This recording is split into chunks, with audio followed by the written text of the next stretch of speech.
జపాలి అసలు ఈ పేరు ఎలా వచ్చింది? తిరుమల కొండల్లో దట్టమైన అడవుల మధ్య ఉన్న అత్యంత శక్తివంతమైన జపాలి హనుమాన్ ఆలయం మరియు దైవ సంకల్పం కలిసిన పవిత్రమైన స్థలం.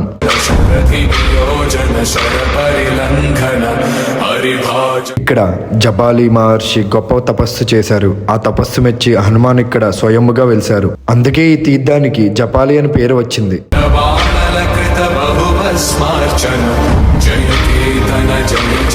ఈ ప్రదేశం అంతా ప్రశాంతతతో నిండి ఉంటుంది.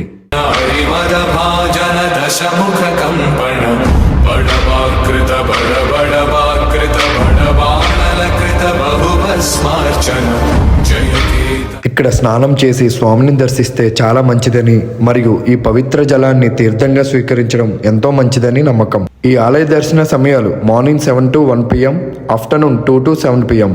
నేనైతే ఆఫ్టర్నూన్ వెళ్ళాను. ఈ ప్రదేశం కోసం ఇంకా చెప్పాలంటే మాటలు సరిపోవు. జీవితంలో ఒక్కసారైనా వెళ్ళవలసిన ప్రదేశం. తిరుమల వెళ్తున్న ప్రతి ఒక్కరూ ఈ ఆలయాన్ని దర్శించండి. జై శ్రీరామ్, జై హనుమాన్.